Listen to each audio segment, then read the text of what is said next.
O nosso próximo passo é fazer uma síntese do enredo. Uma tarefa bem complexa quando estamos falando de um livro como Memórias Póstumas. É comum leitores chegarem ao final dessa obra com aquela sensação de que não entenderam a história ou que não saberiam resumi-la de forma linear e coesa. Isso acontece porque o Memórias é uma narrativa extremamente digressiva. Ou seja, a narrativa dos fatos concretos é constantemente interrompida para comentários, análises que cortam o fluxo do enredo. Além disso, a história não segue uma sequência cronológica linear. O narrador inverte a ordem dos acontecimentos, avança e retrocede no tempo, embaralhando os fatos. Mas, embora o romance seja narrado de modo fragmentado, com idas e vindas no tempo, a história de Memórias Póstumas de Brás Cubas pode ser reorganizada de forma linear. E é isso que nós faremos a seguir. Síntese linear do enredo. Brás Cubas nasce em uma família rica e tradicional do Rio de Janeiro e cresce cercado por privilégios, por mimos e pela lógica de uma elite acostumada ao prestígio social. Desde menino, revela traços de egoísmo, de vaidade, de autoritarismo. Um dos sinais mais fortes disso aparece na forma como trata Prudêncio, o menino escravizado que ele usa como cavalo nas brincadeiras de infância. Essa origem ajuda a entender muito do adulto que ele se tornará depois. Um homem formado num ambiente de aparências, caprichos e pouca profundidade moral. Já na juventude, Brás vive a sua primeira grande aventura amorosa com Marcela, uma cortesã espanhola por quem ele se apaixona intensamente. Mas esse amor já nasce marcado pelo interesse e pela superficialidade. O próprio narrador resume essa relação com uma frase famosa: Marcela amou-me durante 15 meses e 11 contos de réis. Ou seja, não se trata de um amor idealizado, e sim de uma relação sustentada pelo dinheiro, pelo desejo e pela ilusão do rapaz.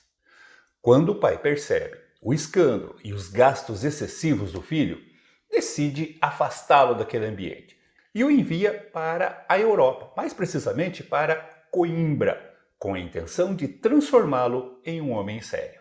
Na Europa, Brás Cubas estuda e se forma. Mas o estudo é apenas uma obrigação social que ele prolonga para desfrutar de uma vida ociosa e farrista sustentada pelo pai. Quando a mãe adoece, ele é intimado a voltar ao Brasil. Ele traz na bagagem um verniz de cultura, mas sem uma transformação humana realmente profunda. E ao retornar, reencontra a vida da corte, das relações sociais e das ambições de prestígio. Nesse momento, vive alguns episódios importantes da sua juventude adulta. Um deles é o encontro com Eugênia, moça bonita e inteligente, mas marcada por um defeito físico. Ela é coxa. Brás se interessa por ela por algum tempo, mas recua ao perceber a sua deficiência. Ele é incapaz de ultrapassar a lógica superficial e preconceituosa que governa o seu olhar. Essa passagem é importante porque mostra como ele prefere a aparência socialmente perfeita à verdade dos sentimentos. Depois disso, entra em cena Virgília, uma das figuras mais centrais do romance. Brás Cubas e Virgília vivem uma atração forte, mas o casamento, que tinha sido arranjado pelo pai, não acontece. Por cálculo político e ambição social, Virgília acaba se casando com Lobo Neves, um homem ligado à carreira pública e à ascensão social. Brás sente o golpe, porque vê escapar não apenas um amor, mas também a chance de uma vida socialmente bem-sucedida ao lado de uma mulher de prestígio. Mesmo assim, o vínculo entre os dois não se desfaz. Algum tempo depois, já casada, Virgília retoma a relação com Brás e os dois passam a viver um adultério.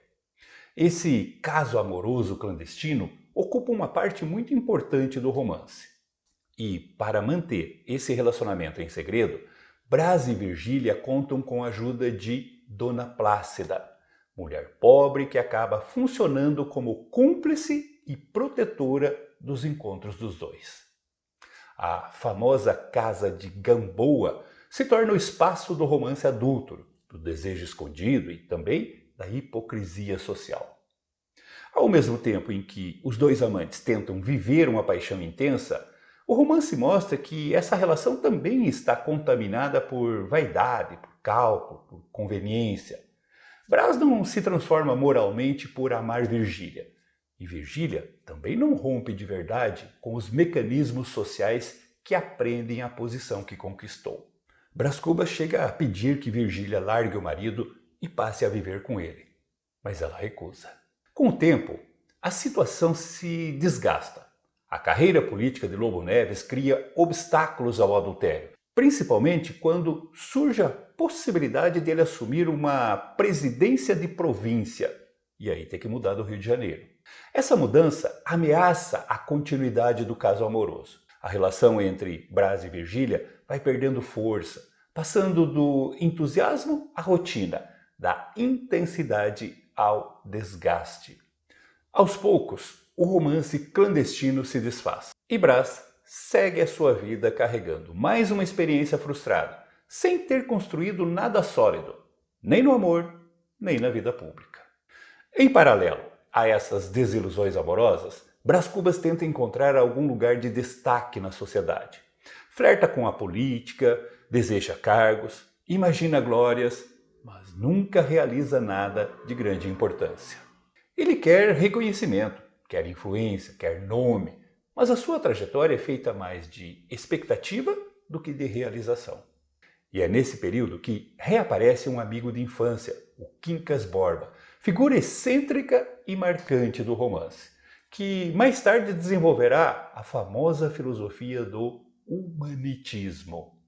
A presença de Quincas Borba reforça o tom crítico e irônico da obra, porque mostra, de forma quase caricatural, como ideias grandiosas podem conviver com miséria, delírio e ruína. Já mais maduro, Brás se aproxima de Inhá Loló, jovem que surge como possibilidade de casamento. A irmã Sabina e outras pessoas do seu círculo incentivam essa união, talvez como forma de dar um rumo mais estável à sua vida. Em alguns momentos, Brás realmente considera a hipótese, e a moça parece vê-lo como uma oportunidade de ascensão e refinamento social. Mas esse projeto também não se concretiza.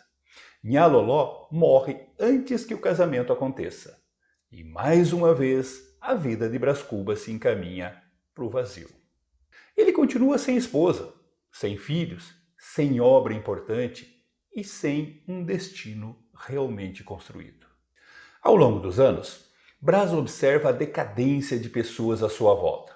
Reencontra figuras do passado sob uma nova luz. Prudêncio, por exemplo, aparece adulto, agora como homem livre, mas reproduzindo a violência que antes sofrera. Dona Plácida termina na miséria. Quincas Borba mergulha na loucura.